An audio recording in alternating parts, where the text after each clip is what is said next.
Ang kapayapaan po ng Diyos Ama at ng ating Panginoon Jesucristo ang manatili sa atin. At ito po ang ating palatuntunan sa ang dating daan. Tayo po ngayon ay nagsasagawa ng ating Worldwide Bible Study. At nagpapasalamat tayo sa Panginoon sa isa pang mabuting pagkakataon na mayroon tayo ngayong araw na ito. Kasama ng ating mga kapatid sa Church of God International, inaanyayahan namin kayo samahan kaming muli sa mga susunod na oras ng ating pag-aaral ng iba't ibang mga issue ng pananampalataya. Kasama po natin ang kapatid na Eli Soriano. Magandang araw mga kapatid, magandang gabi sa lahat ng ating taga-subaybay. Salamat po sa Panginoon, mayroon ulit tayong pagkakataon. At pati yung mga nakamonitor sa atin sa internet.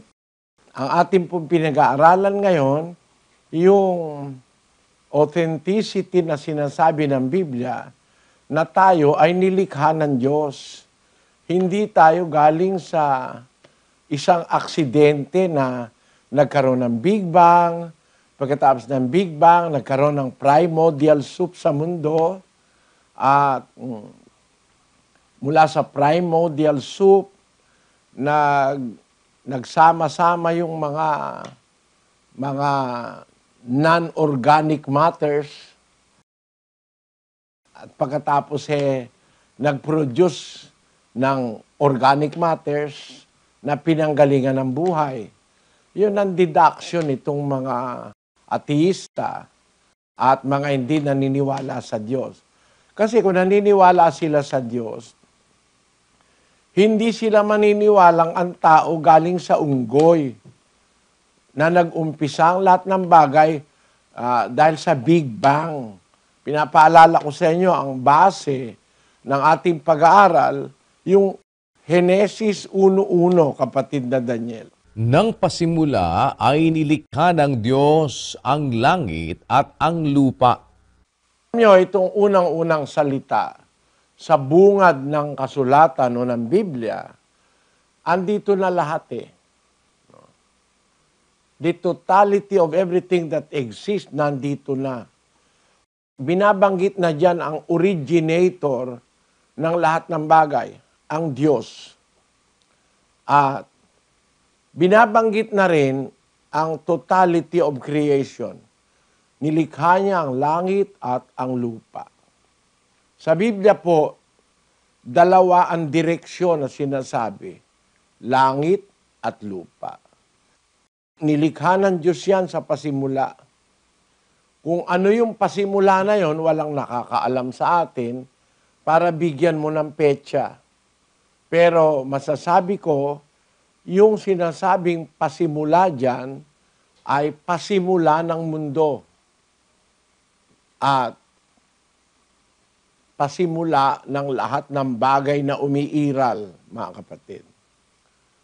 Sa unang talata ng Biblia, gumamit lang po si Moises ng 1, 2, 3, 4, 5, 6, 7, 8, 9, 10, 11 mga salita para ipakita sa atin, i-introduce sa atin ang pinanggalingan ng lahat ng bagay. Nang 1, pasimula, 2 ay 3, nilikha 4, ng 5, Diyos 6, ang 7, langit 8, at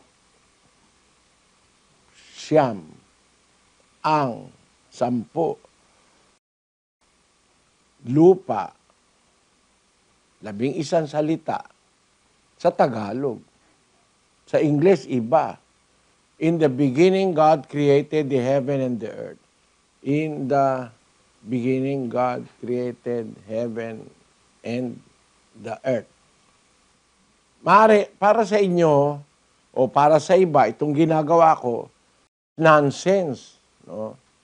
Hindi po ito nonsense. I will prove to you later. Hindi ito nonsense.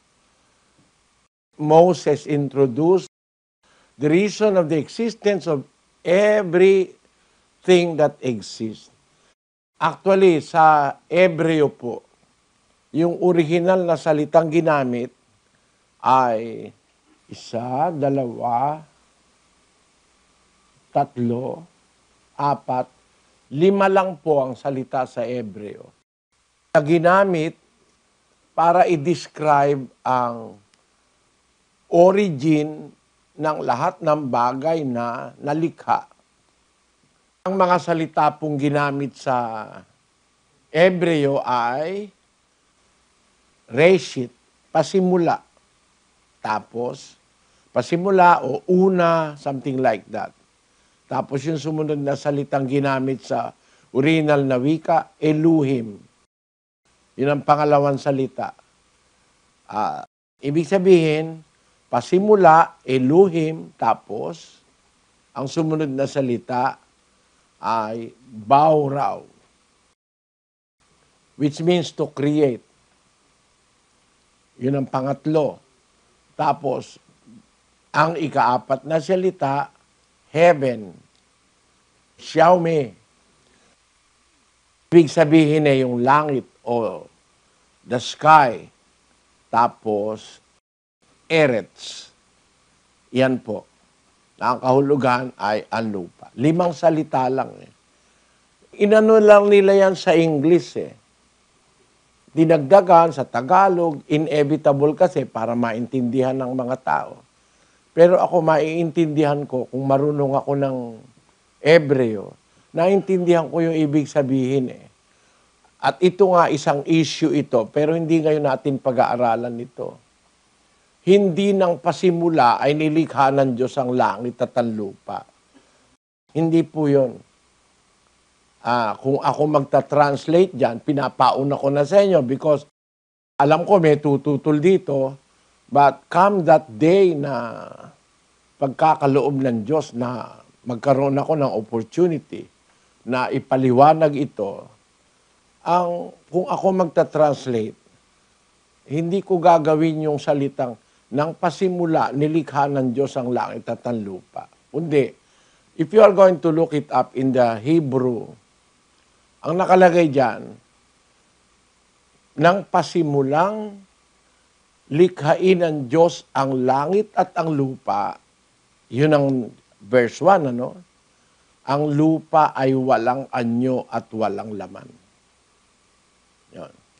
Nang pasimulang likhain ng Diyos ang langit at ang lupa wala pang anyo at wala pang laman nung umpisa.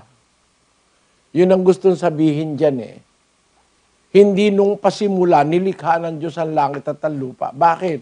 Kasi, meron pang naunang nilikha ang Diyos kesa sa langit. May nauna pa siyang likhain kesa sa lupa. And we will talk about that, siguro, more profoundly sa ibang mga pagkakataon. Pero remember, tandaan nyo, narinig nyo ito unang-una kay Brother Eli. Narinig nyo yan sa akin. Na hindi ganyan kung ako ang magta-translate ng Biblia. Ang ilalagay ko, nang pasimulang likhain ng Diyos ang langit at ang lupa, yung verse 2, lupa agad ang nakalagay. Ang lupa, walang anyo at walang laman. Hindi gaya ng pagkaintindi halos ng lahat ng translators na nang pasimula, nilikha ng Diyos ang langit. Hindi po totoong ang unang nilikha ng Diyos ang langit. Maintindihan niyo po yan. Kasi, ang unang nilikha ng Diyos, lupa Pero hindi itong lupa rito sa Genesis 1:1. Yan po, patutunayan natin yan. Iniiwan ko ito sa para lumabas ang mga kritiko para saka ko tatalakayin. Kung loloobin buhay pa ako, hintay muna natin lumabas. Tuloy na tayo ngayon sa ating pag-aaral, mga kapatid. Ang totoo, kaya may langit at lupa, hindi dahil sa Big Bang. Ang totoo, kaya may langit at lupa, may lumikha. Someone, a person, if we can call him a person, as the Bible call him so, someone, a person, a spirit that exists from eternity, siya ang lumikha. Tawag ng Biblia, Diyos. Nilikha niya ang langit at ang lupa. So, hindi galing sa Big Bang. Ang lahat ng bagay nag-exist dahil may lumikha. Kasi, hindi ka pareho sa Biblia ang ideya ng Big Bang. Na ang lahat ng bagay galing sa Big Bang. Hindi po totoo yun. Totoo yun. Na ang lahat ng bagay nag-umpisa sa wala, tapos yung wala, sumabog. Paano yung wala sasabog? Wala nga. At tinan ninyo ang Big Bang Theory. Mag-isip nga kayo, may mga isip naman tayo Basahin natin, kapatid na Daniel, yung Big Bang Theory nila. The Big Bang Theory. The Big Bang Theory has been accepted by a majority of scientists today. It theorizes that a large quantity of nothing decided to pack tightly together and then explode outward into hydrogen and helium. This gas is said to have flowed outward through frictionless space. Frictionless, so the outflowing gas cannot stop or slow down, to eventually form stars, galaxies, planets, and moons. Yan ang Big Bang Theory. Tandaan nyo, ang lahat ng bagay nanggaling sa isang originator. Ang tawag doon sa Biblia, Creator. Creator. Basahin natin ang 93, 5 ng awit. Ang iyong mga patotoo ay totoong tunay. Ang patotoo ng Diyos ay totoong tunay, sabi ng salita sa Biblia. Ang iyong patotoo, totoong tunay. Kaya tayo, nagbabatay tayo sa patotoo ng Diyos. No? Unang Juan, Kapitulo 5, ganito ang ating mababasa sa kasulatan, sa 5:9. Kung tinatanggap natin ang patotoo ng mga tao, ay lalong dakila ang patotoo ng Diyos. Kaya on that principle, kung tinatanggap natin ang patotoo ng tao, lalong dakila ang patotoo ng Diyos. Yan ang mga salita ng Biblia, salita ng Diyos yan. Kaya ang ating pinag-aaralan, yung patotoo ng Diyos. Pagkatapos, kukunin natin yun namang patotoo ng tao dun sa sinasabi ng Biblia para tayo magkaroon ng isang scientific Bible study. Why do I call it scientific Bible study? Kasi ang science kasi, ang kahulugan ng science, orderly knowledge yan Kung uugatin mo yung salitang siyensya, ang kahulugan nun, orderly at saka coherent knowledge yan Sa diksyonaryo, ang kahulugan ng siyensya, lagay nga natin, kapatid na Daniel. Ito po, science, study of physical world, the study of the physical and natural world and phenomena, especially by using systematic observation and experiment, often used before a noun. Especially by using systematic observation and experiment. Ang siyensya, isang pag-aaral o pag-alam ng mga bagay na systematic, may sistema, may order, may discipline sa pamagitan ng pagmamasid at experiment. Kaya sabi doon sa scientific attitude na napag-aralan ko nung grade 6, a scientist is law to accept facts, and such a statement not supported by convincing proof.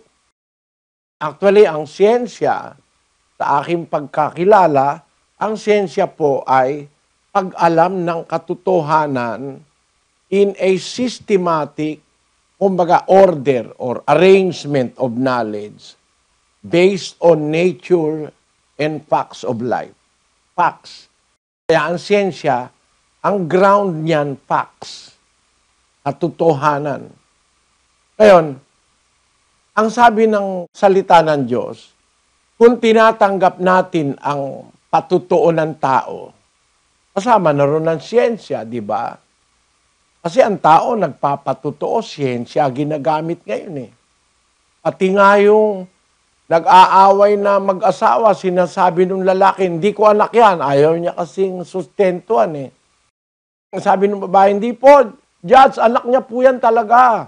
Ako po ng anak dyan, siya tatay niyan. Eh tinatanggi ng tatay, ginagamit na ngayon siyensya.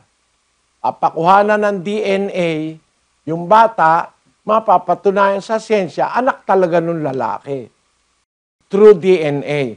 So ang siyensya ngayon, nagagamit na magpatutuo dahil may nagsisinungaling. May ayaw maniwala. Ngayon, ang sabi ng salita ng Diyos, kung tinatanggap natin ang patutuo ng mga tao, lalong dakila ang patutuo ng Diyos. Kaya kukuha tayo ng patutuo ng Diyos sa Biblia, at pagkatapos, titignan naman natin ang patutuo ng tao. Mga kapatid, gusto ko kayong anyayahan, lalo na yung mga nag-aaral sa mga kolehiyo. Hindi naman po ako profesor, hindi rin naman ako siyentipiko. Pero mayroon na po akong kaunting kaalaman sa Biblia at sa bagay-bagay sa ating paligid, sa mundo. Kaya ako sinasabing kaunti, wala naman po kasing merong marami eh. Baka sabihin nung iba, konti lang pala alam mo eh. Oo, konti lang kesa sa alam ng Diyos. Mga siyentipiko nga ngayon eh. Siyentipiko nga ngayon, yung alam nila wala pang 10% eh. Sa 100% eh. Inaamin nila yun eh. Yung mga scientists ngayon, yung alam nila, wala pang 10% nung 100%. Basahin natin ang isang ulat sa siyensya. Ito po, after 250 years of classifying life, 90% remains unknown. By Robin Lloyd, LiveScience.com, November 13. Bronx, New York, most people can tell the difference between some types of berries or bugs or trees, but much of the planet's life remains unnamed and unseen. A stunningly egotistical Swedish naturalist, Carl Linnaeus, tried long ago to set humanity on track to remedy that. His book, Systema Naturae, first published in 1735, 13 pages long, proposed a hierarchical system for classifying plants, animals, and minerals. We later chipped away minerals into the domain of geology and launched an effort to identify and inventory all the world's living things. Merong lumitaw 250 years ago, isang tao napakayabang. Ang pangalan niya po ay si Carl Linnaeus. Ang kanyang goal, naglagay siya ng isang libro, 13 pahina lang yung libro niya. Hindi nang yabang, 13 lang palang pahina ang alam, ano? Na ang tawag niya, Systema Naturae. Ito'y unang na-publish noong 1735 at sinasabi niya na ang lahat ng nabubuhay o lahat ng bagay na umiiral, ika-classify, classifying plants, animals, minerals. We later chipped away minerals into the domain of geology and launched an effort to identify and inventory of all world's living things. Pinagsama ni Linnaeus yung mga klasifikasyon ng halaman, mga hayop, pati mineral. Kumbaga yung grade 1 ngayon, mas marunong pa kay Linnaeus eh. Sukat isama mo yung minerals, hindi naman living thing yun. No? Kinlasify niya pati minerals. Later, ang mga siyentipiko, inihiwala yung classification of minerals, inilagay sa domain ng geology, the study of the earth, geology. No? Ngayon, ang sabi ni Linnaeus, makaklasify daw ang lahat ng umiiral by yung tinatawag nila ngayon na ang tawag diyon, mga species, mga families, etc. Kinaklasify nila. Ang natuklasan ngayon ng siyensya, kapatid na Daniel, basahin mo yung emphasized portion. Now, 250 years after publication of the book's latter editions, scientists still have discovered as few as 10% of the species now living on Earth. Pagkaraan ng 250 taon ni Linnaeus, hanggang ngayon, inaamin ng siyentipiko, 10% pa lang ang alam nila sa lahat ng umiiral sa mundo. Yung 90%, di pa nila alam. Kaya nga merong mga hayop ngayon, walang pampangalan eh. Merong mga bakterya, kung ano-anong mga bagay na hindi pa nila alam lahat hanggang ngayon. Naamin nila yun eh. Nasa Biblia po kasi yun. Yun ay matagal nang nakasulat sa Biblia. 8:17 ng Ecclesiastes. Basahin natin. Namasdan ko nga ang lahat ng gawa ng Diyos, na hindi matalastas ng tao ang gawa na ginagawa sa ilalim ng araw. Sapagkat sikaping mainam man ng tao na hanapin, ay hindi rin masusumpungan. Oo, bukod dito, bagaman isipin ng pantas na maalaman, hindi rin niya masusumpungan. On those notes, mga kapatid, doon sa mga batayan na yan, sabi ng Biblia, hindi maunawa ng tao ang lahat ng gawa ng Diyos. Meron na tayong nauunawa eh. Kaya nga nakagawa na ng eroplano ang tao eh. Nakita na nila ang prinsipyo kung paanong nakakalipad. Nakagawa sila ng submarine, nakita nila ang prinsipyo kung paano ang isda nakakapunta sa kailalilaliman. Yun ang mga kinopya nila eh. Bakit nakakalipad ang ibon at bakit nakakalubog ang submarino, natuklasan na ng tao. Pero ang sabi ng salita ng Diyos, hindi matatalastas ng tao ang lahat ng gawa ng Diyos. Maari konti, maintindihan mo na. Pero para maintindihan mo buong buo, kaya nga ngayon, meron sakit, walang gamot eh.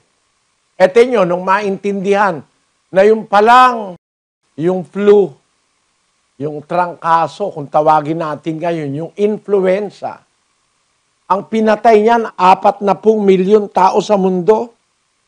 Naganap po yan noong 1918. Walang makapigil. Karamihan ng tao sa Europa nagkaroon yan. Yang influenza. 40 milyon tao na napatay niyan. Kasi hindi pa naintindihan eh.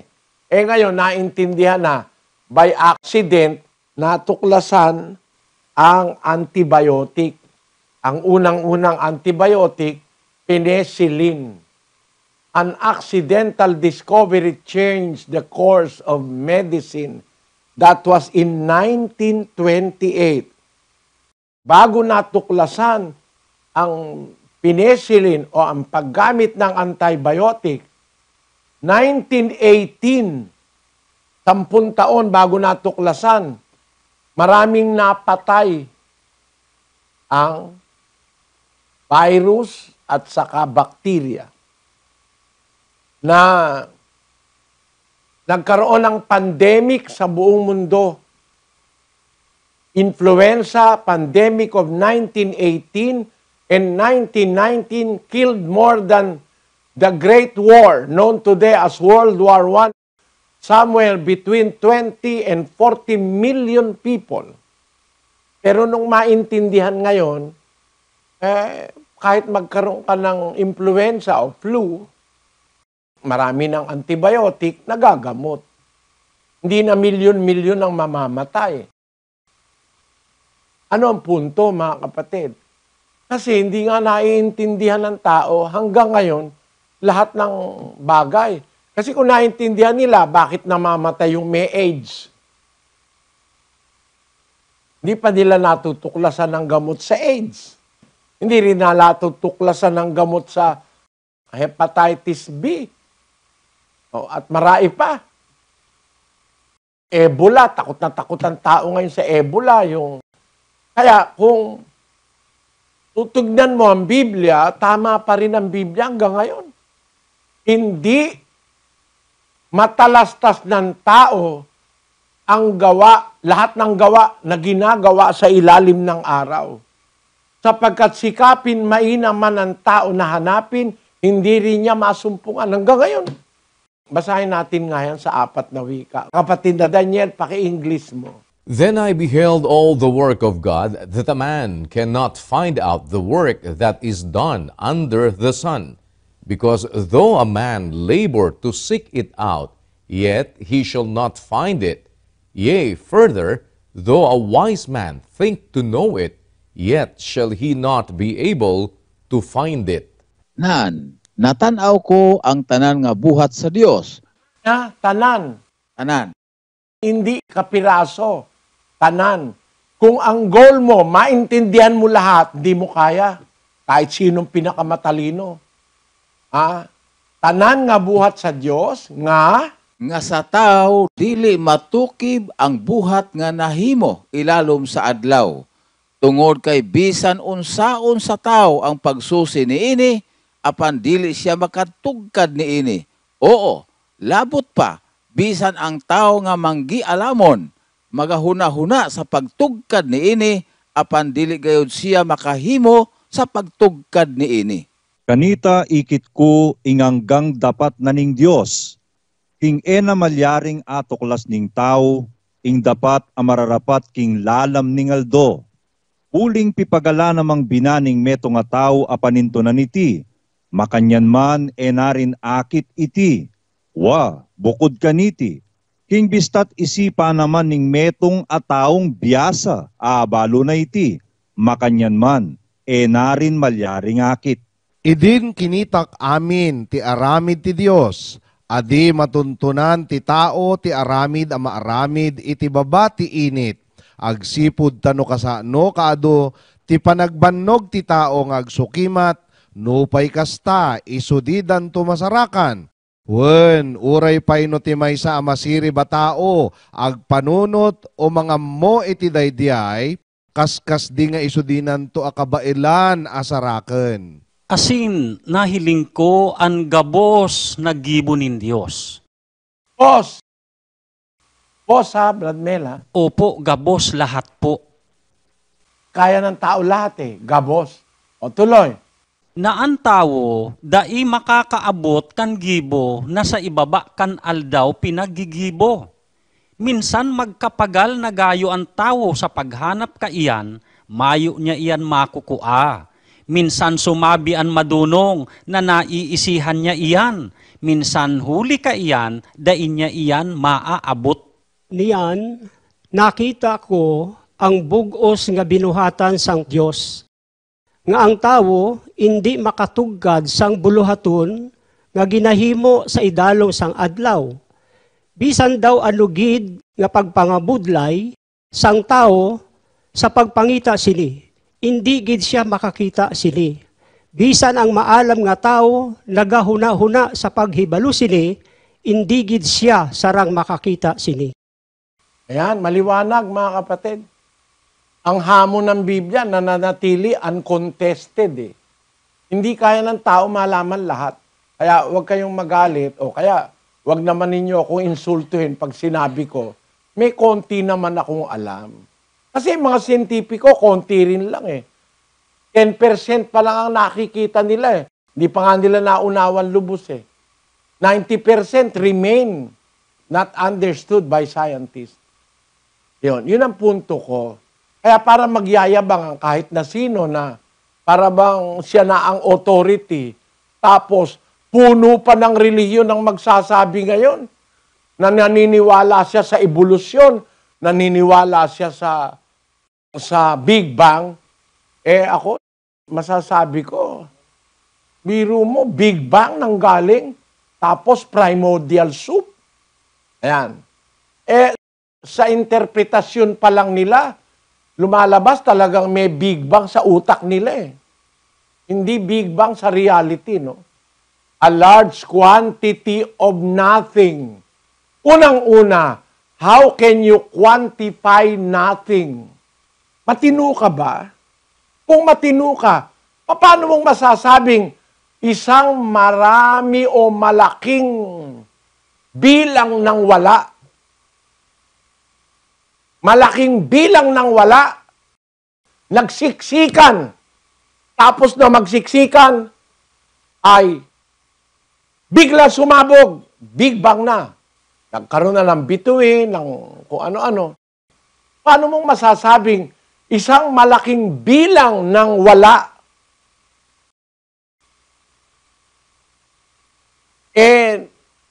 nagsiksikan, tapos sumabog, yun daw ang umpisa ng Big Bang. How will you quantify nothing?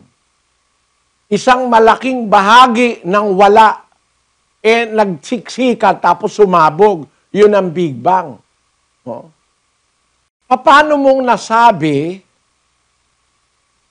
na malaking bahagi ng wala, malaking bilang ng wala, nag-pack together, nagsiksikan, sumabog, yun na ang umpisa ng langit at lupa. Alin ba ang mas kapani-paniwala, mga kapatid? Basing on logic and reality, not in stupidity, which is more believable?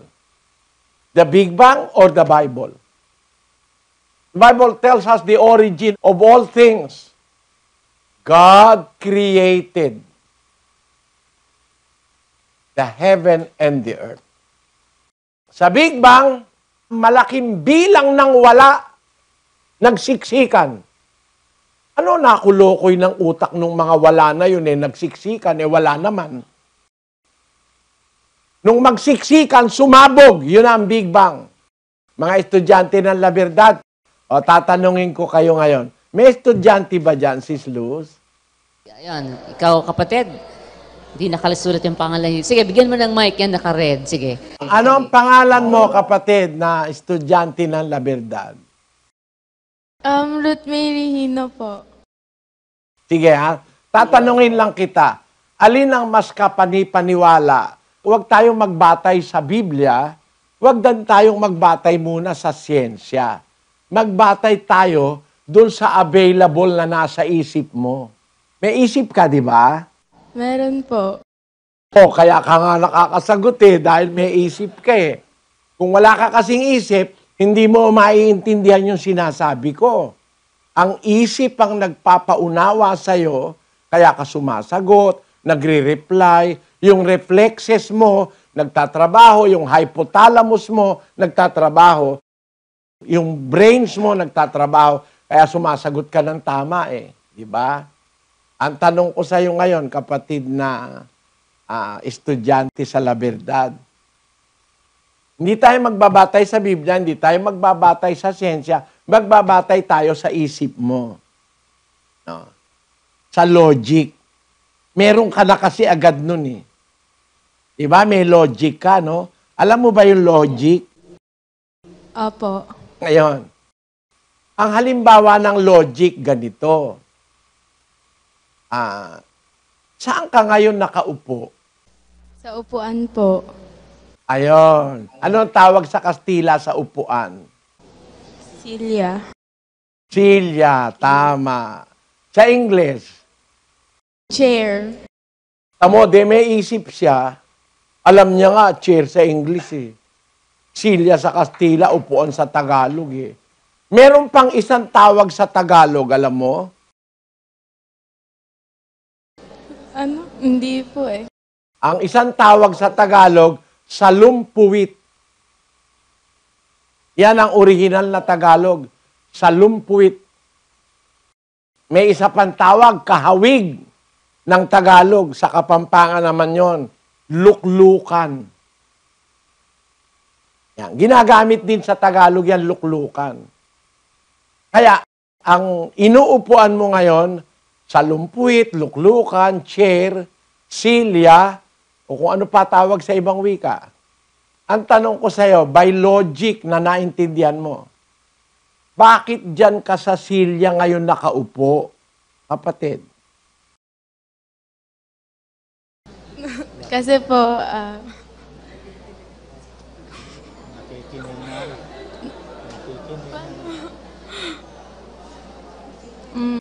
Hindi ka ba pwedeng umupo sa lamesa, kapatid? hindi po. Pwede. Pwede ka umupo sa lamesa, di ba? Kaya lang, hindi ka komportable. Kasi yung lamesa, walang sandalan. Wala pa kasi kung nakita ang lamesa, may sandalan.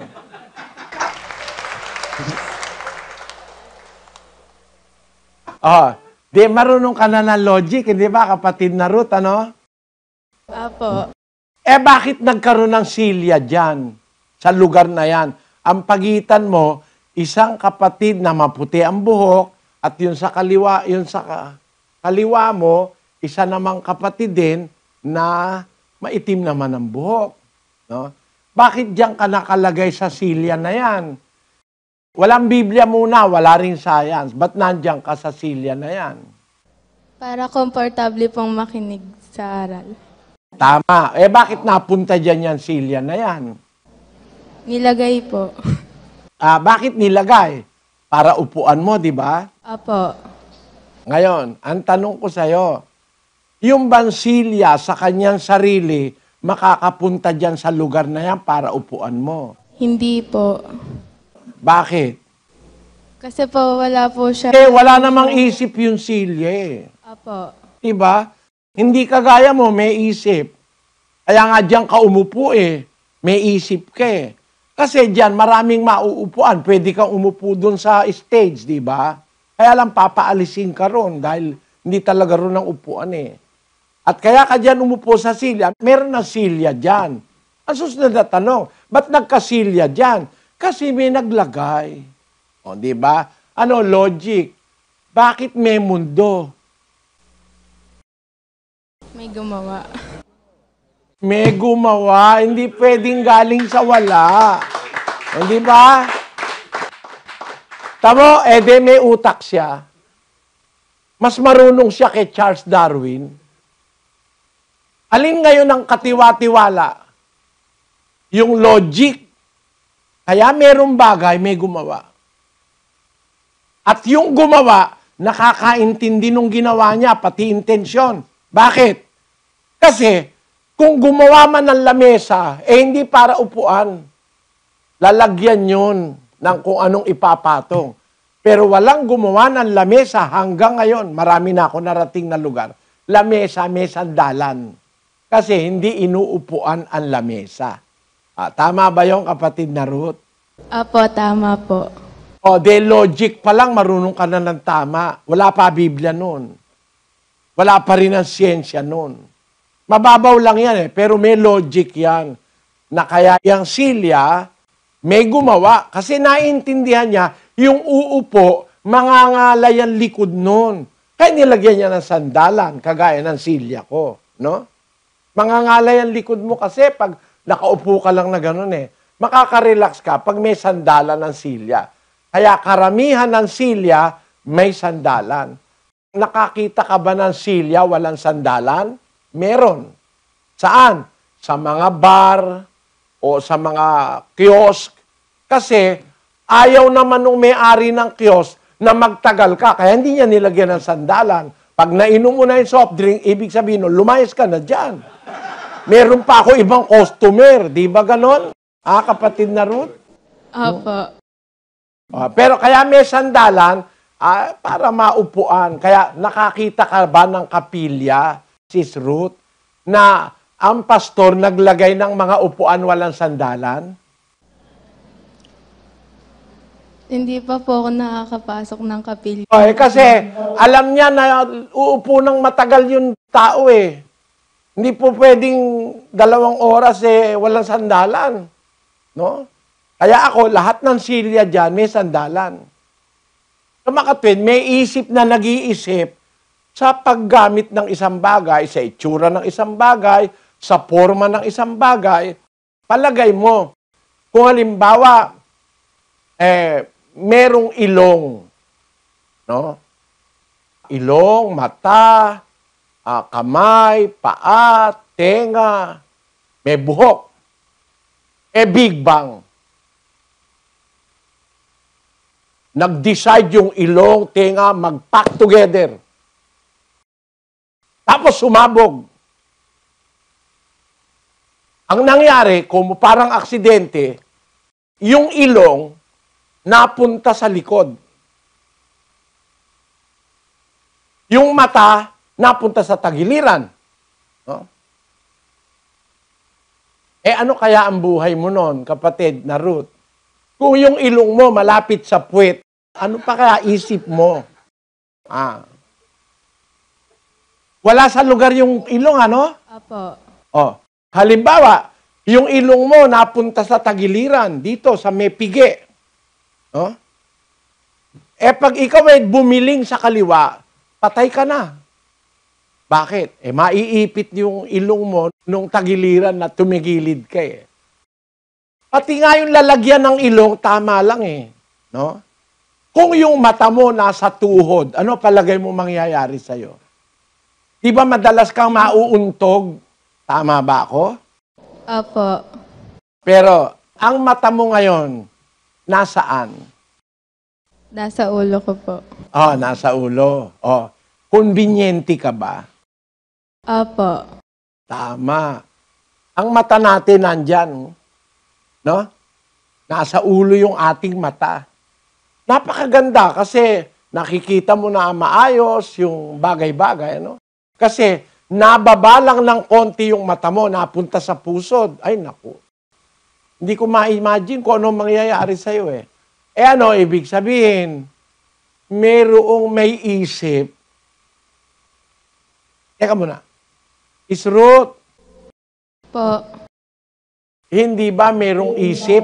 Di ba? May isip, ano? Meron po. At yung isip, nag-iisip yun.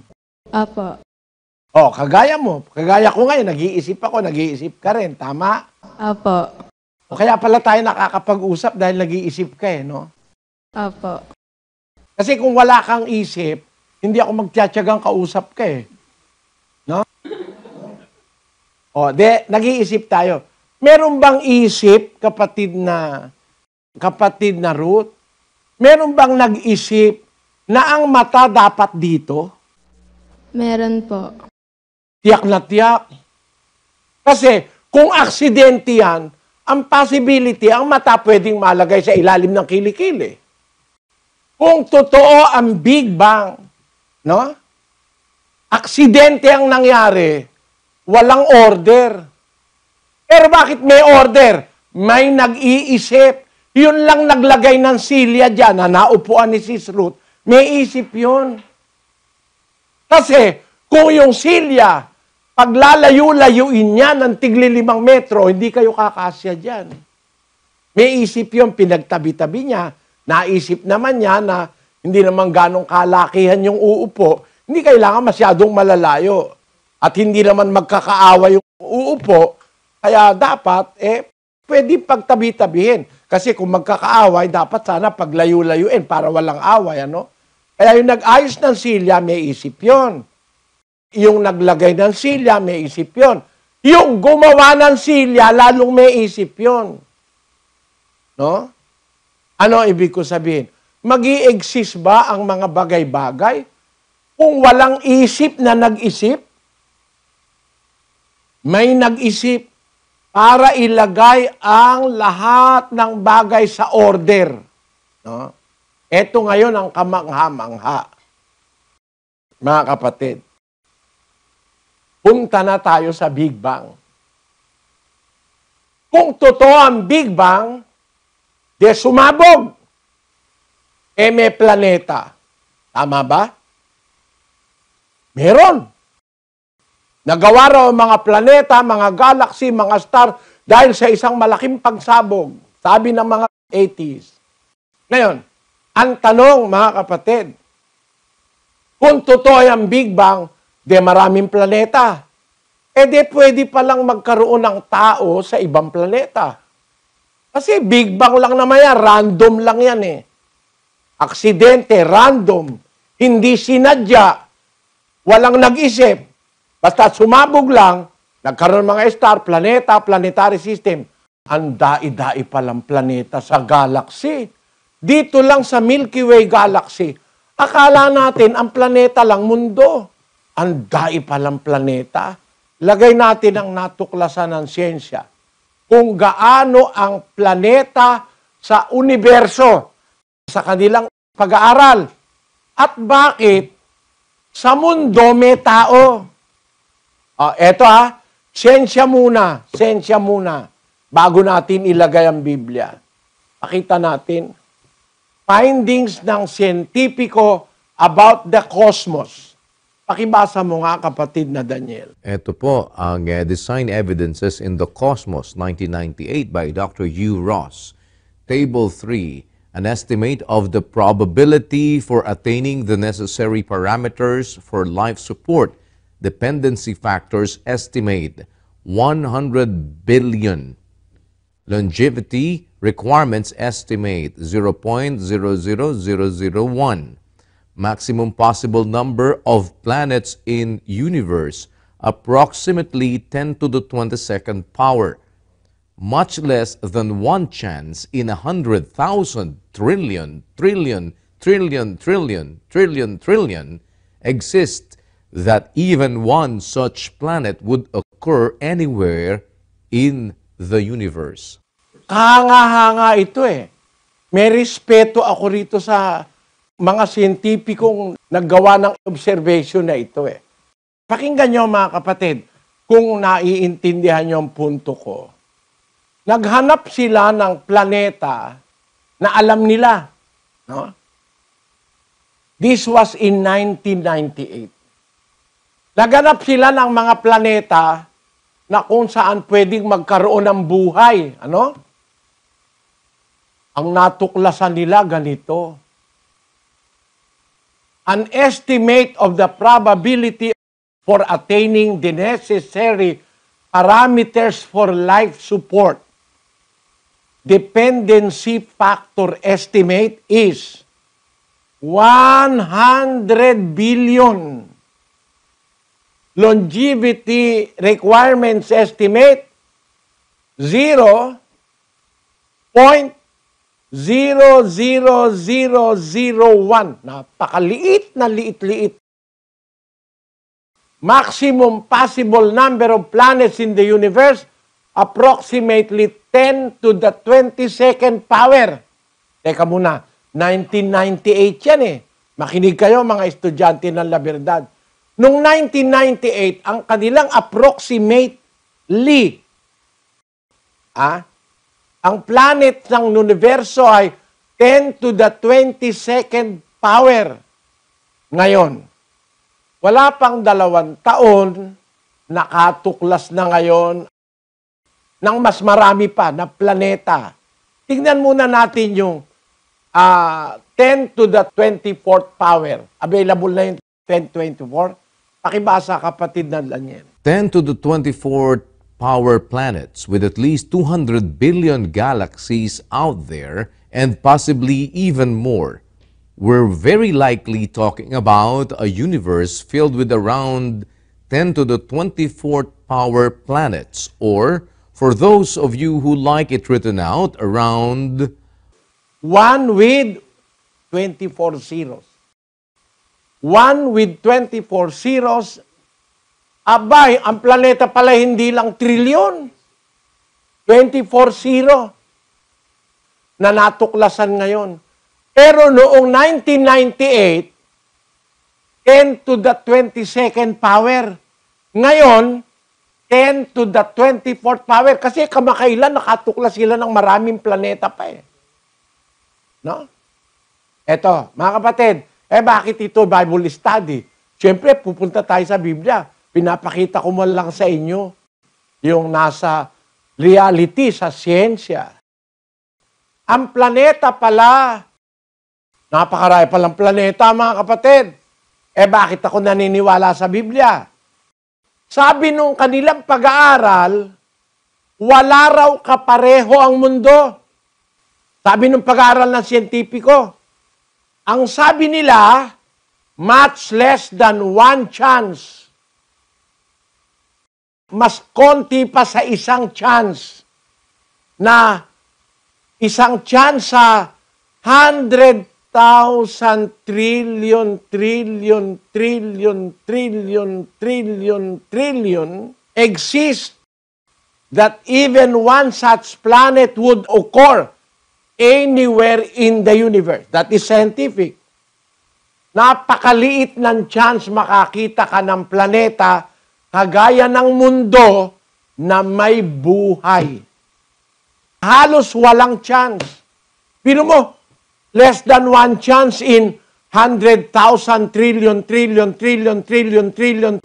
exist that even one such planet would occur anywhere in the universe. Ito, pag-aaral ito ng mga napakaraming siyentipiko na gumagamit ng teleskopyo, gumagamit ng mga modernong equipments para tumuklas ng buhay sa iba-ibang lugar ng universo. Wala silang makita. Ano ang punto ko? Balik tayo sa Biblia. 17:26 ng Gawa.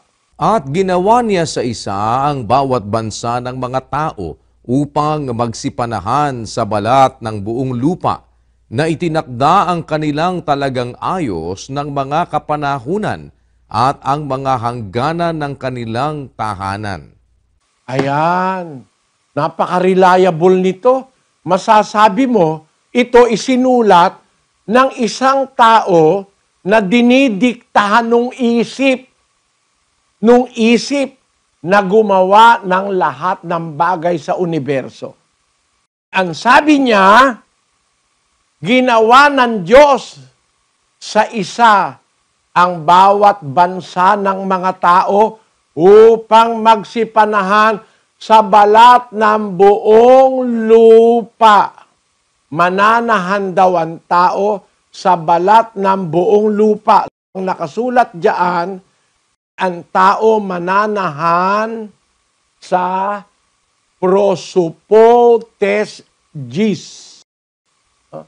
G. Yun po ang planet Earth. Sa Greek, ang planet Earth ay ang G. No? Iba naman yung cosmos, iba yung G. Nananahan tayo, ayon sa Biblia, sa balat ng lupa. Yung lupa po dyan, yun po ay ang planet Earth. Ang Diyos pala, ang nagtakda na ang lupa ang tatahanan ng tao. Mag-isip ka, kapatid na Luz, ha? Ang Diyos ang nagtakda na ang lupa ang tatahanan ng tao. Bakit walang makitang kapareho ng lupa? Iba-iba na ang laki, merong malaking malaki, merong mas malaki sa mundo, merong mas maliit sa mundo, puro planeta yan. Mercury, Venus, ang alam lang natin, itong kapitbahay natin eh. Mercury, Venus, Earth, Mars, Jupiter, Saturn, Uranus, Neptune, and Pluto. Pero napakarami pala niyan. Bakit sa mundo, nandito tayo? Yun pala ang ginawa nung may isip na gumawa ng mundo na ilalagay tayo sa G o sa planet Earth. Kaya wala kang matuklasan sa ibang planet. Tama ang Biblia o hindi? Kapatid na Ruth, usap tayo uli. Ha? Naiintindihan mo ba sinasabi ko, Iha? Opo. Bakit walang makitang buhay sa ibang planeta? Kasi po, sa earth po, itinakda ng Diyos na ang lahat ng bagay ay mabuhay. Amen! Very good! Tama ang Biblia! Hindi pa sila nag-iimbestiga. Hindi pa nararating ang buwan. Hindi pa nararating ang Mars. Hindi pa nararating ang Jupiter. Sinasabi na ng Biblia, as early as 61 AD, 2,000 taon nang nakasulat ito sa Biblia, na ang itinakda pala ng Diyos na tatahanan ng tao ay ang G o J. Ang kahulugan, ang mundo, ang planet Earth. Kaya hanggang ngayon, wala silang makita na lugar sa universo o planeta para tahanan ng tao. Kasi nasa Biblia na pala, ang tao talaga nasa mundo. O, maghanap kayo ngayon sa lahat ng panig ng universo, wala kang makikitang tao ron. Tumigil ka na dahil sinabi na ng Biblia na ang tao nilagay ng Diyos para mabuhay sa mundo. Tama ba ngayon ang Biblia, kapatid na Ruth? Opo, tama po. O, meron ulit akong tatanong sa'yo. Basahin mo ang Genesis 1:1. Pakibasa mo. Pumasa, kapatid. Nang pasimula ay nilikha ng Diyos ang langit at ang lupa. Yun. Bakit hindi niya sinabi, nang pasimula nilikha ng Diyos ang langit, ang lupa, ang Mercury. In the beginning, God created the heavens and the earth. And Mercury and Venus, Saturn, Uranus, Neptune, Pluto, and He made septillion planets. Hindi na logical na sabihin pa yun eh. Kasi sa mundo lang naman siya maglalagay ng tao. At ang Biblia, isinulat para sa tao, kaya yun lang ang in-special mention ng Biblia. May logic ba, Sis Ruth? Meron po. Sige nga, paliwanag mo nga sa akin kung naintindihan mo ibig ko sabihin. Sa Genesis 1 verse 1 po, kaya po nilikha ng Diyos ang langit at ang lupa lang po. Kasi sa earth lang naman po siya maglalagay ng tao, ng mga may buhay na bagay. Ay, hindi na kailangan sabihin pa dyan ang Mercury, dahil wala naman nabubuhay sa Mercury, tama? Opo, tama po. Pero may Mercury. Opo. Oh, may galaxies, tama? Tama po. Pero, why does the Bible speak only in terms of heavenly bodies? Why is there a special mention of the word earth? God created the heaven and the earth. Kasi may special something sa earth. Sino yon? Si Sis Ruth.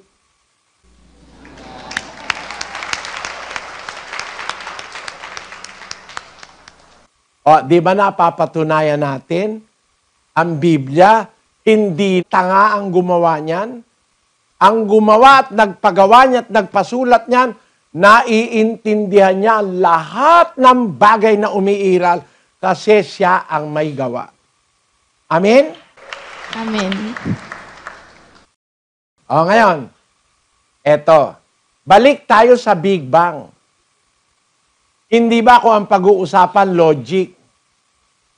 Nagkaroon ng Big Bang. May isang septilyon na planeta. Big Bang naman yun eh. Sabog yun eh. Hindi ba ang possibility, kapatid na Ruth? Pwede namang magkaroon ng mga buhay, mga leon, mga tigre sa ibang planeta. Pwedeng possible yun pagka Big Bang, di ba? Opo. Ikaw, kung magsascientifico ka, o kaya kung mag-astronaut ka, no? Sis Ruth, gagamitin ka ng NASA. Pagka yung meron nang nakagawa ng mga rocket ship, pupunta ka ng Pluto. Inassign ka sa Pluto. Maghahanap ka ba ng tao sa Pluto? Hindi po. Kasi wala Bakit? Kasi wala naman pong nakasaad sa Biblia na may nilagay po ang Diyos doon sa ibang planeta. Very good! Very good! Kung naniniwala ka lang sa Biblia, hindi ka gagastos ng bilyon-bilyon para pumunta ka sa Mars, maghanap ka ng titirahan. Dito tayo itinakdang titira. Pag sa Mars ka pumunta, wala kang makikita ron. Ginagastos nyo lang ang pera. Ang daing nagugutom. Mga ateista, hindi naniniwala sa Diyos. Maniwala kayo sa Biblia. Ang tao, nilikha ng Diyos sa lupa. Ito ang ating tahanan. Maghanap ka ng tao sa iba pang parte ng universo, hindi ka makakakita. Naghanap nga sila eh. Ang kanilang nakita, ano? Sabi ng scientifico, hindi kami may sabi. There is less than 1 chance. Less than 1 chance in 1,000 trillion exist that even one such planet like the Earth would occur anywhere in the universe. Yan ang nataklasan ng siyensya. Bakit? Hindi pa sila naghahanap ng ibang planetang may tao. Sinasabi na ng Biblia na sa mundo may tao. Na-appreciate mo ba, Sis Ruth, ang ibig kong sabihin? Opo, na-appreciate ko po. Kasi may isip ka. Tama? Tama po. Si Charles Darwin walang isip. Eto na ebidensya. Your findings, scientific findings proves to us the improbability of another planet like the Earth. And before you have discovered this, after so much investigation and calculations, it is written in an uncontestable book called the Bible. Amen? Kaya, ang tawag natin dito, Bible study. Kapatid na Daniel? Opo, pinag-aaralan po natin yung mga nakasulat sa Biblia na napakagandang gamiting batayan ng isang taong may isip, nag-iisip, at gumagamit ng lohika para hindi ka na gumawa pa ng iba pang mga bagay na imposible namang matuklasan mo dahil nga hindi naman po sinasang-ayunan ng Biblia. Ayan. Kaya alam nyo, maraming ginagastos ang tao. Maraming inaaksayang pera. Ang isang rocket ship, ang halaga bilyon. Tama naman yun, bilyon talaga yun. Kung yung eroplano lang dito lang sa mundo, bilyon ang halaga para magpadala ka sa Mars, magpadala ka dun sa beyond. Ganong bilyon ang gagastusin mo?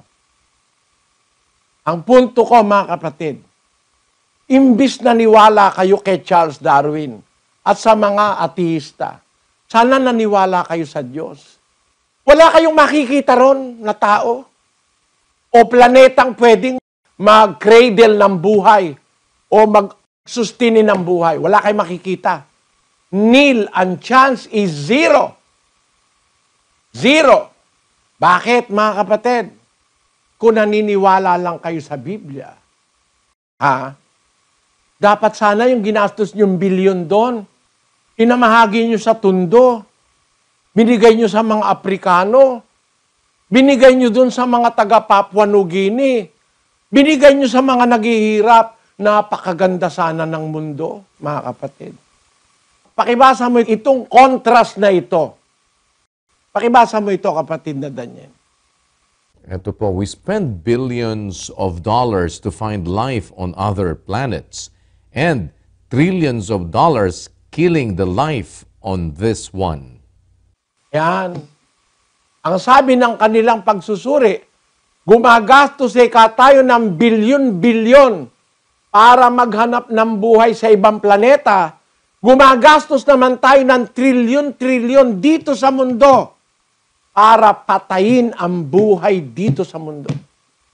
The greatest irony I have ever encountered is the thinking of these scientists looking for life in other places in the universe. The result of the investigation of reputable and reliable scientists gives us less than 1 chance in 1,000 trillion that we can find another planet like the Earth. Ngayon, punta ulit tayo sa siyensya.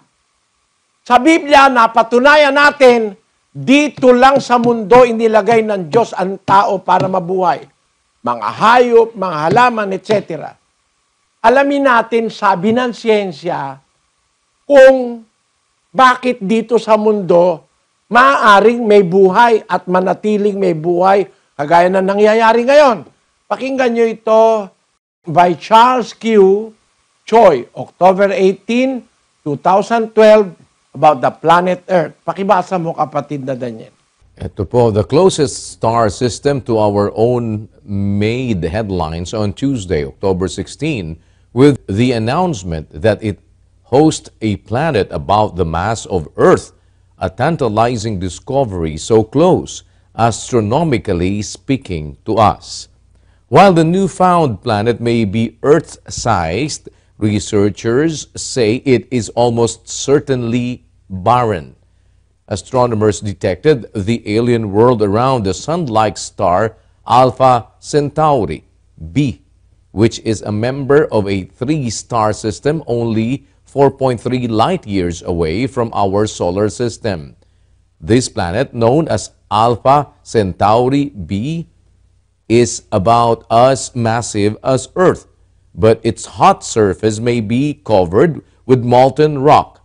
Its orbit takes it about 25 times closer to its star than Earth is from the Sun. Kita nyo? Nakakita sila ng kapareho ng mundo, halos kapareho, pero hindi pwede ka mabuhay doon. Bakit po? 25 beses na mas malapit sa araw niya, yung planeta na yon. Alam nyo ba kung ba't tayo nabubuhay sa mundo? Kasi yung ating distansya sa araw, eksaktong-eksakto. Hindi pwedeng mas malapit, hindi pwedeng mas malayo. Mas malapit, naku, masusunog tayo. Mas malayo sa araw, magiging yelo tayo. Tama lang. May nag-isip talaga, kaya ang mundo nandun sa lugar na yon. Doon siya umiikot. Ha? Tapos sabihin mo, aksidente ito. Yung isang ulat na bakit nabubuhay ang tao sa mundo. To give them an eye view na kung bakit naniniwala tayo sa Biblia, no? Na bago pa tinuklas ng siyensya, natuklasan nila na ganun pala, nasa Biblia na eh. Ibig sabihin, mas advance ang isip nung nagpasulat ng Biblia kaysa sa lahat ng siyentipiko ngayon.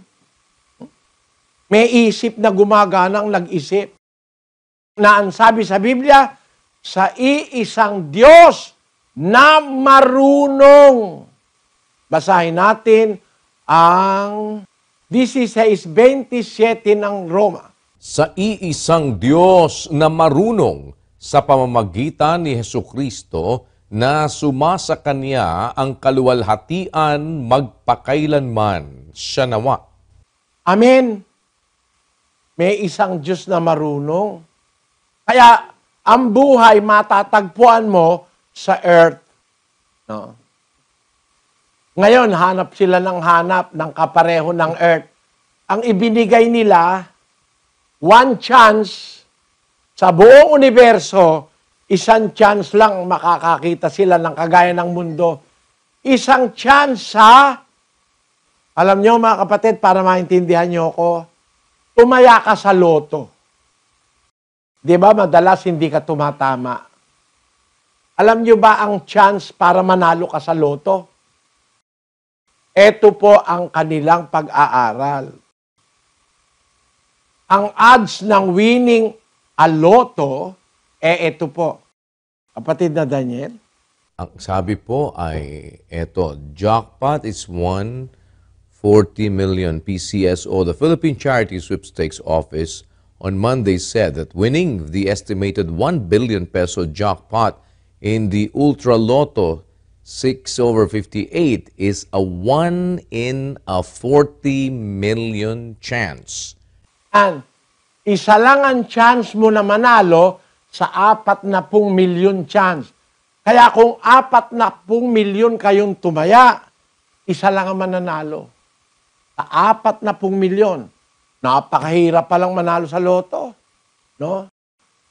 Para makakita ka ng isang planeta na kapareho ng mundo na pwedeng magtaguyod ng buhay, ang chance, kulang pa sa isang chance, saan? Sa 40 million? Hindi.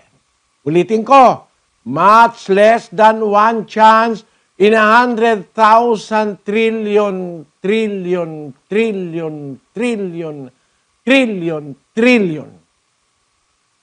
Isang chance lang sa 100,000 trillion, trillion, trillion, trillion, trillion, trillion. Mas madali pa sabihin, walang chance eh. Walang chance na makakakita ka ng isang planetang kagaya ng mundo. Bakit?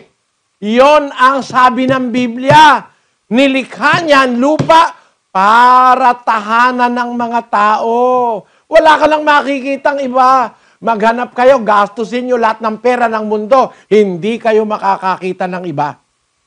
At kung gusto nyo makatira sa ibang planeta, may alam ako. Alam mo yon, Sis Luz? Opo, Brad Eli. 21:1 ng Apokalipsis. Pakinggan nyo.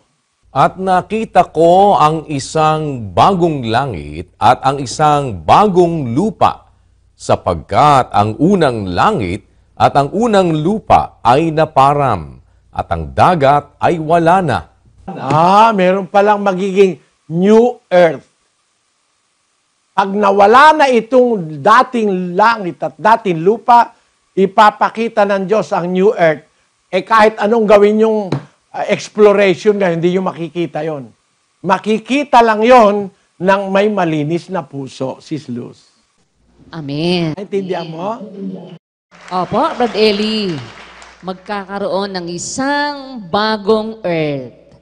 At yun ay makikita lang ng may malinis na puso. Hindi kagaya ngayon, kahit maghanap pa sila ng maghanap, hanapin nila yon, hindi nila yon makikita po ngayon. Yon ang sinasabi ko.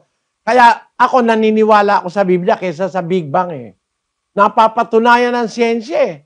Wala ka talagang, hindi talaga tama yung Big Bang. Kasi kung Big Bang lang, bakit dito lang sa mundo may buhay? Aksidente pala sumabog. Dapat, kung may buhay dito, magkabuhay din doon.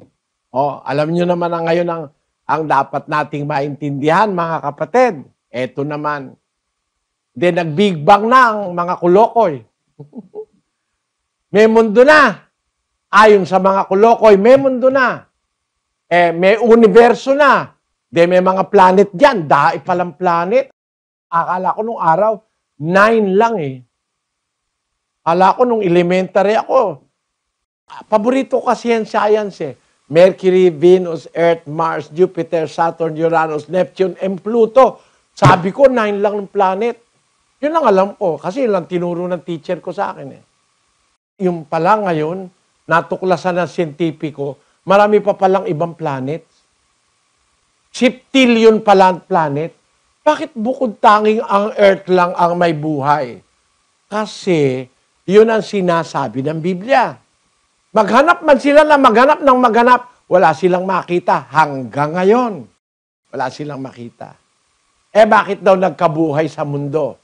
Dahil daw sa primordial soup.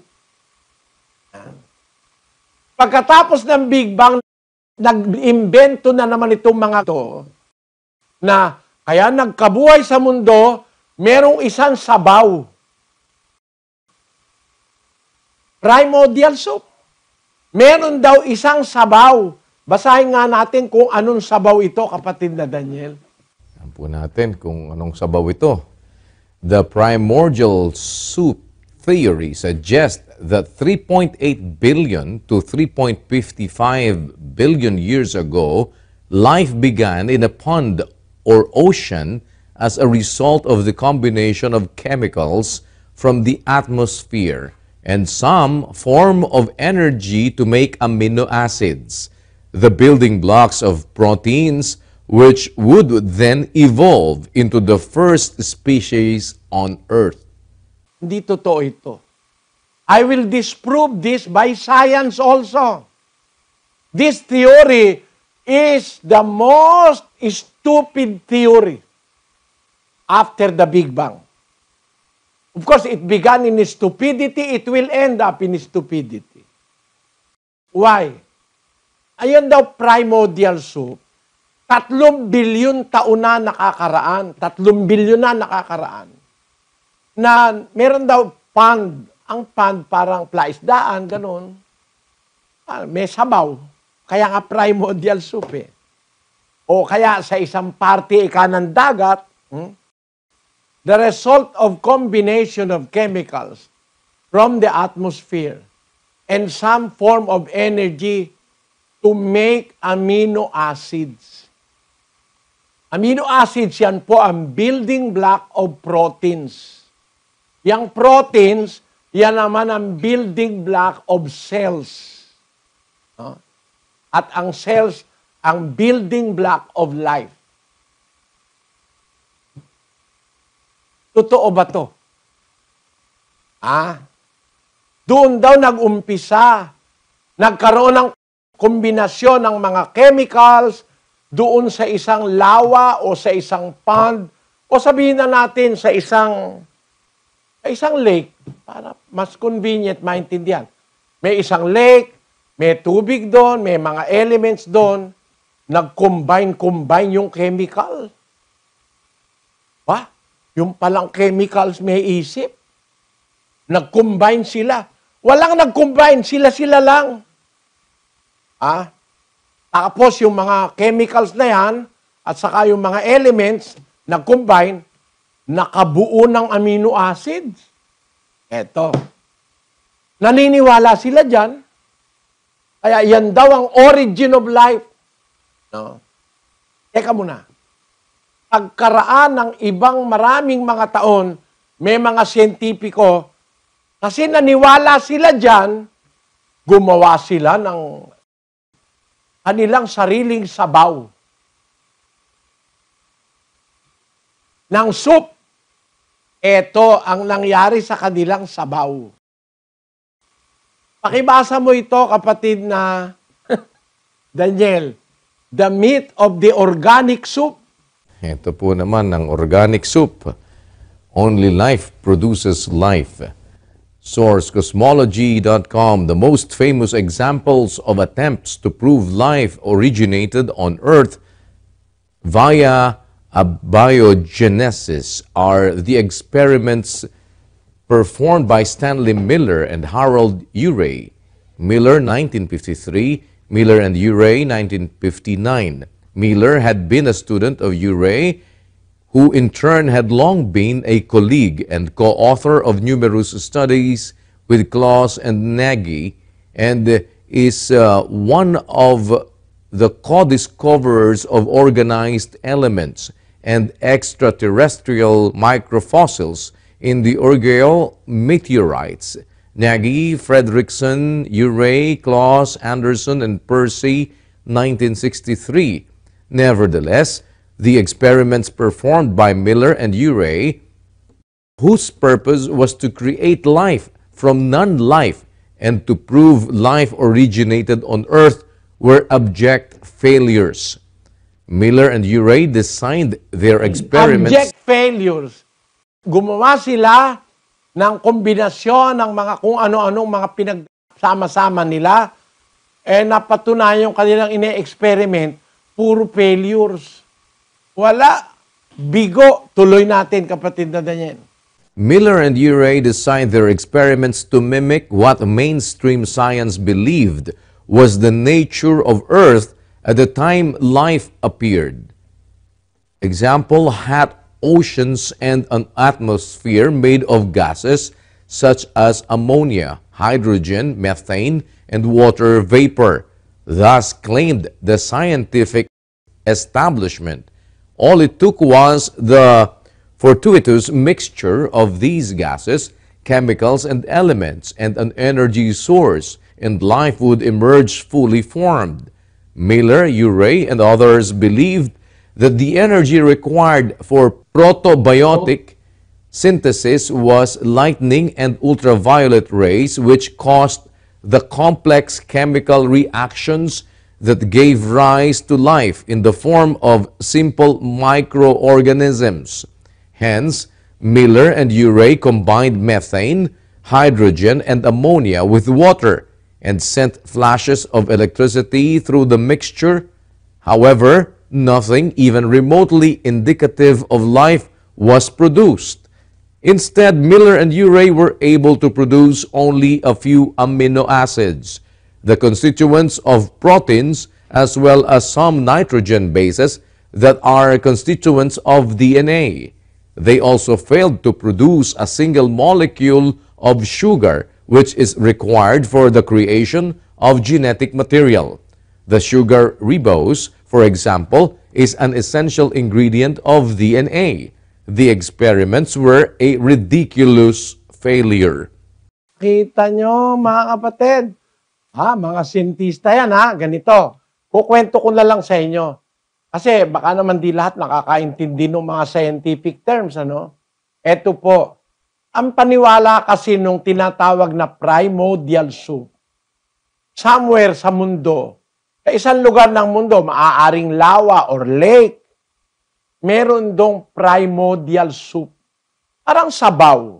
May tubig doon, meron dong mga elements, may mga chemical na nandun, etc. Nag-combine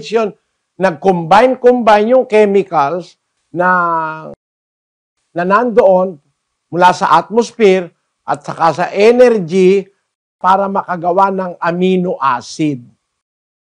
Ang ginawa nitong mga siyentipikong ito, na ako hanga sa kanila, gusto nila talagang tuklasin na talagang ang buhay, parang aksidente ang buhay. Na yung kanilang soup, yung sabaw nila, yung mga chemicals doon, yung mga chemical reaction, yung energy na nanggagaling sa atmosphere, gaya ng sikat ng araw, yung hangin, etc.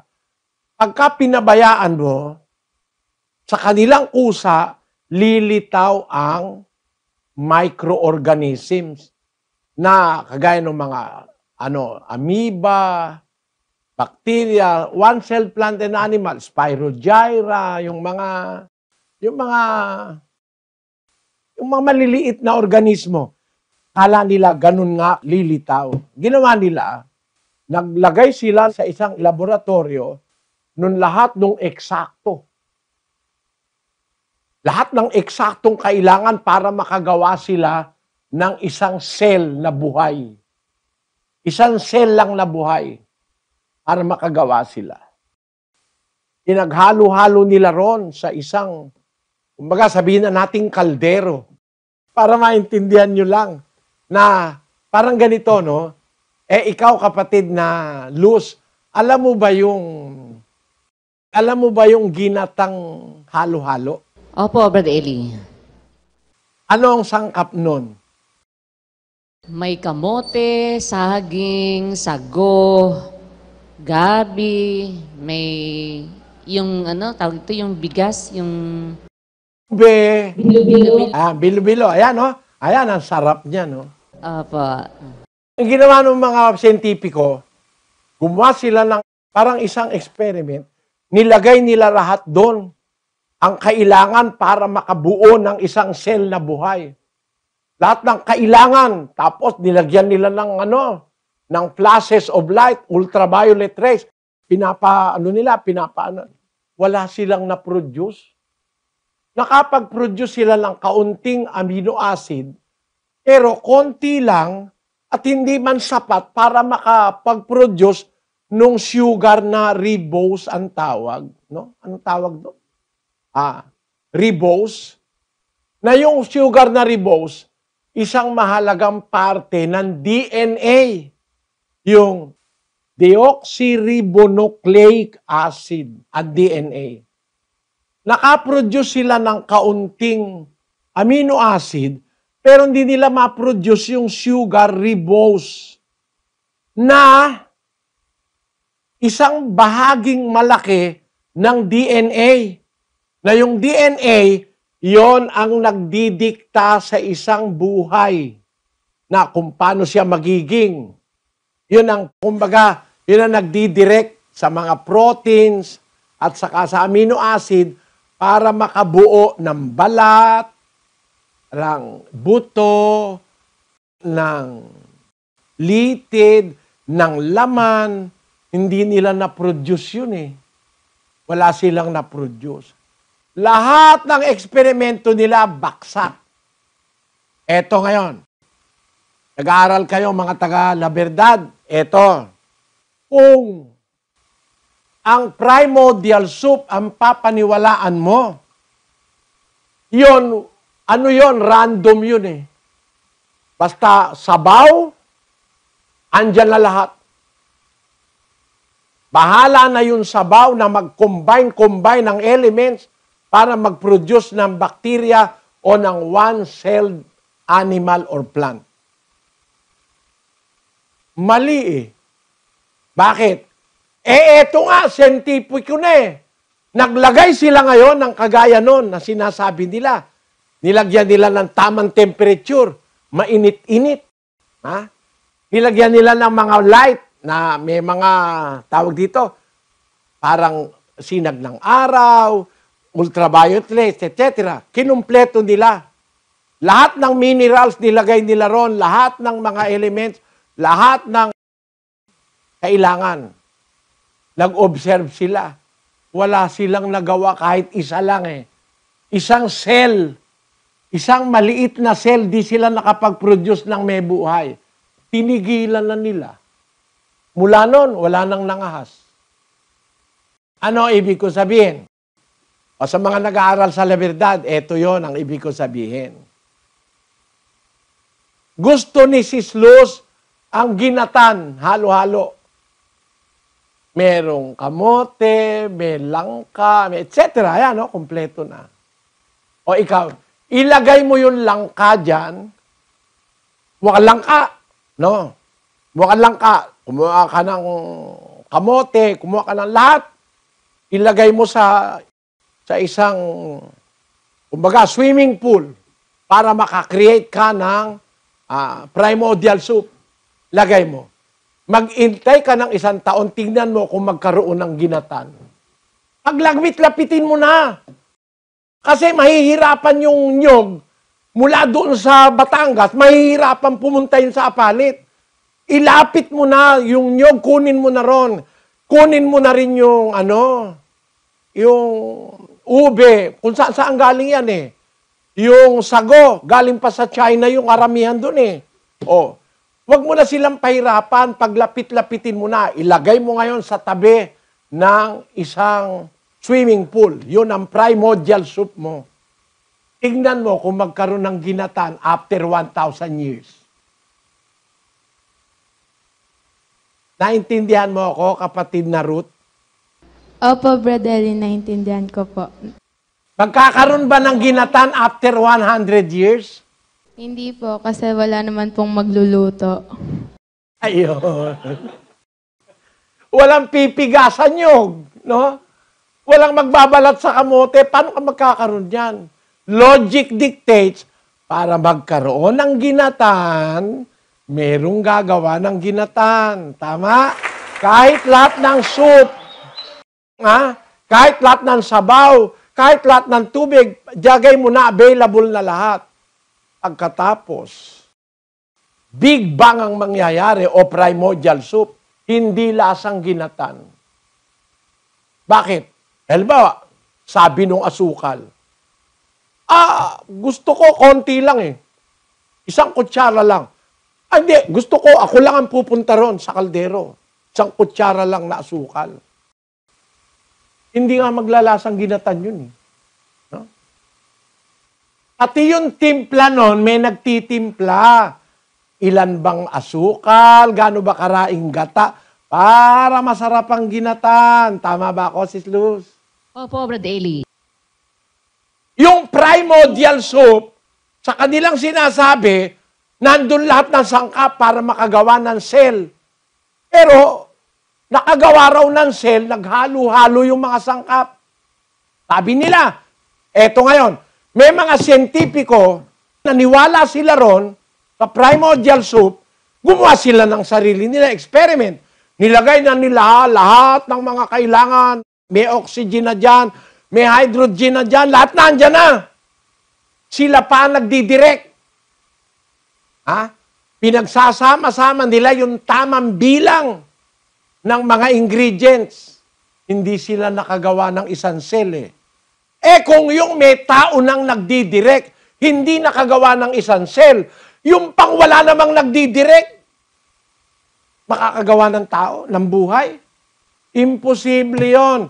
Therefore, what I mean is, scientists who presume something is stupid is contradicted by scientists also, which thinks more intelligently than those stupid ones who formulated the theory of the Big Bang and the primordial soup as the source of all existing things. Ang halimbawa ko, simple lang. Ginatang halo-halo lang. Pag naghalimbawa ako ng mas komplikado, lalo mong makikita, tarantaduhan itong mga hindi naniniwala sa Diyos. Ngayon, ang tanong, bakit nagkabuhay? Bakit nagkabuhay? Galing ba yan sa tamang combination ng chemicals at ingredients at mga elements? Doon ba galing yan? Hindi. Nagkabuhay kasi nilikha ng Diyos ang buhay. May pinanggagalingan ng buhay.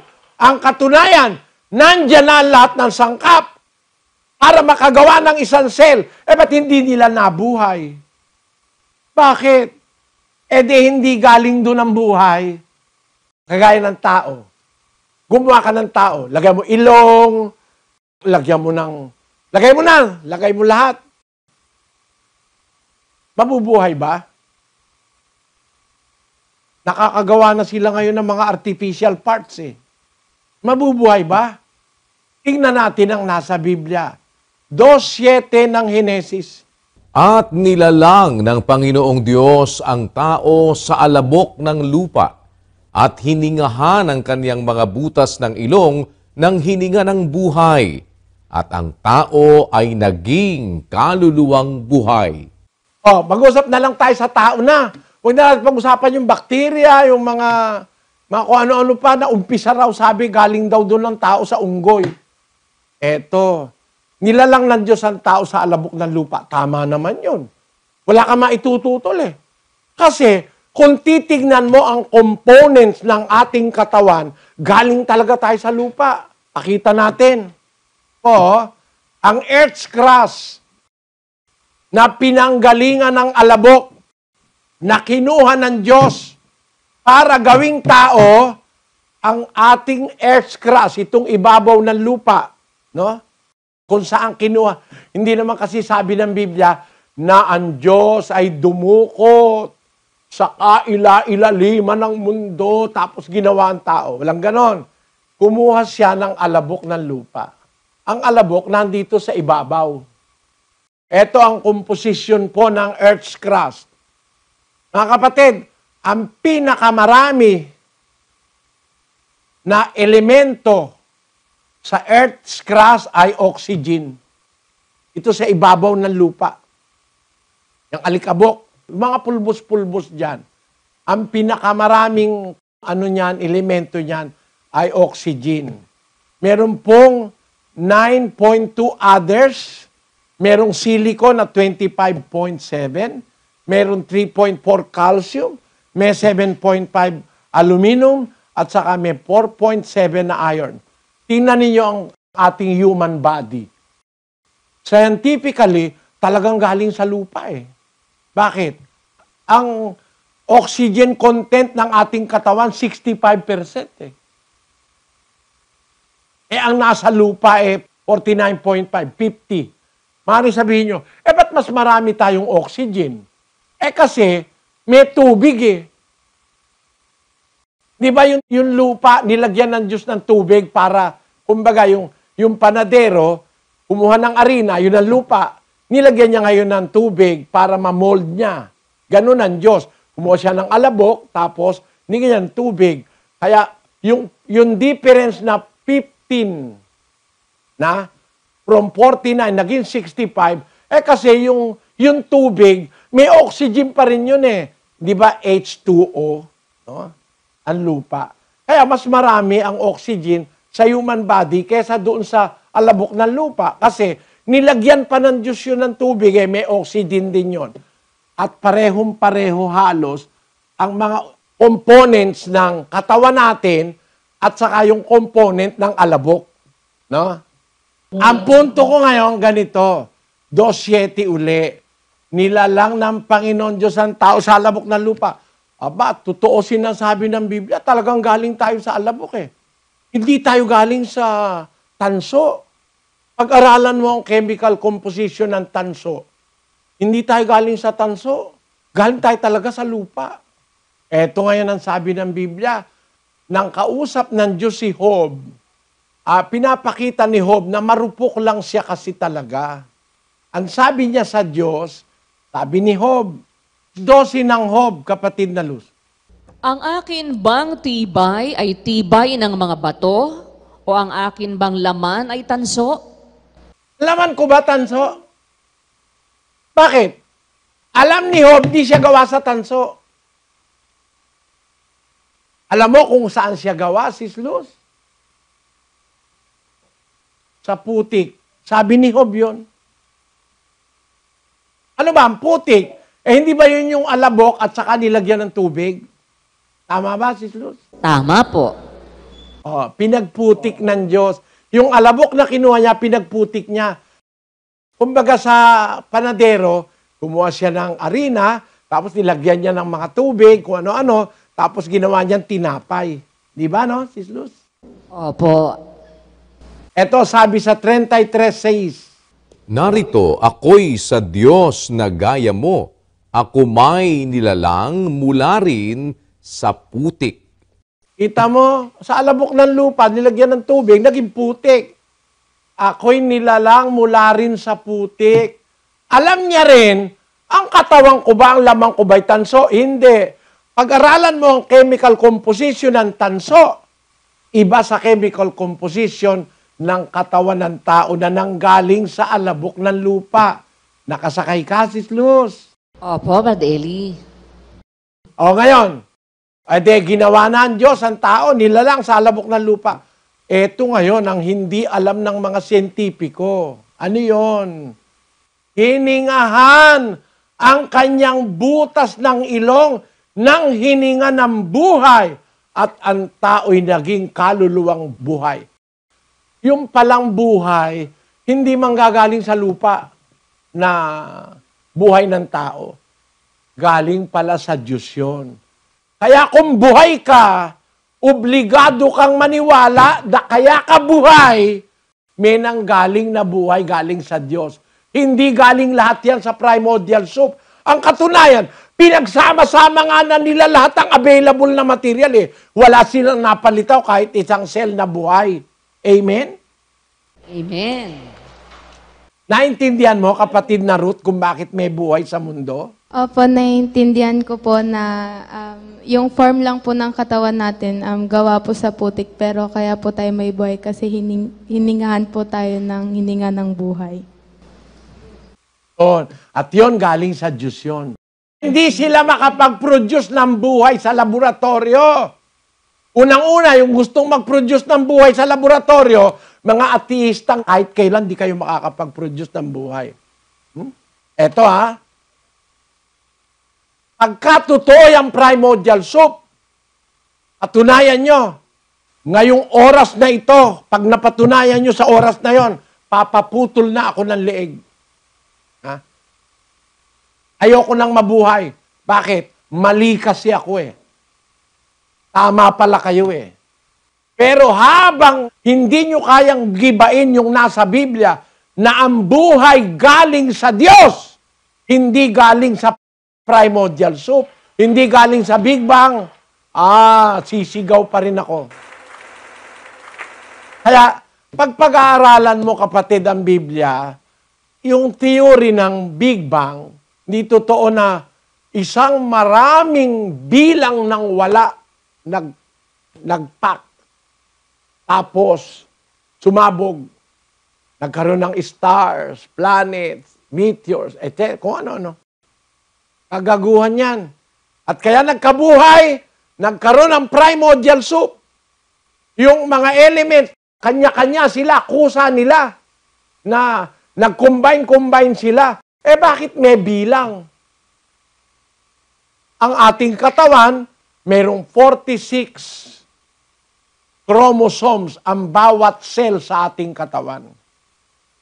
Bakit eksakto? Laging 46. Ang cell ng katawan na hindi 46, dalawa lang cell.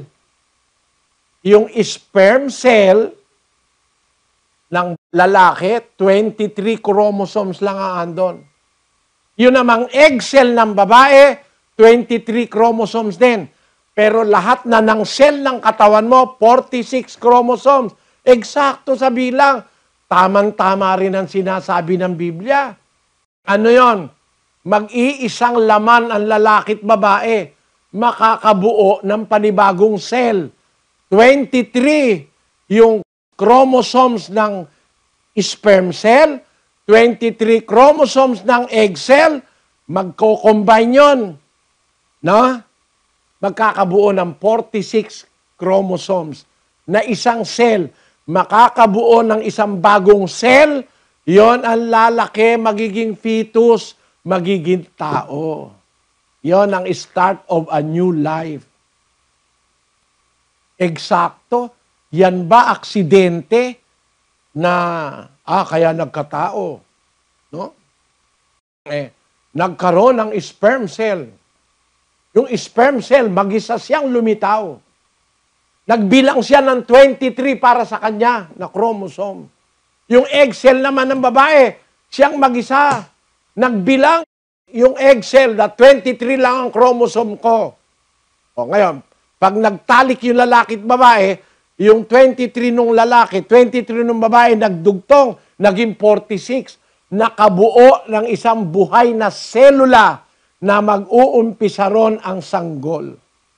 Aksidente ba yun? Yun ba galing sa primordial soup? Ayaw kayo kasing maniwala sa Diyos eh. Kaya nahihirapan kayo. Kahit mag-eksperimento kayo, bigo kayo. Bakit? Hindi kasi totoo pinapaniwalaan nyo eh. Bakit may buhay? Hindi dahil sa tamang combination ng chemicals, ng elements, ng iba-ibang bagay. Hindi dahil doon may buhay.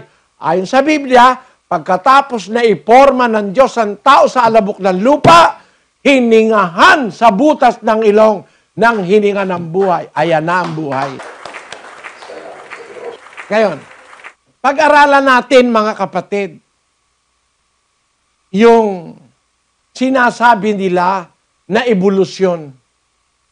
Na umpisa raw, mga maliliit na mga hayop, lumaki, nag-evolve, naging unggoy, naging tao.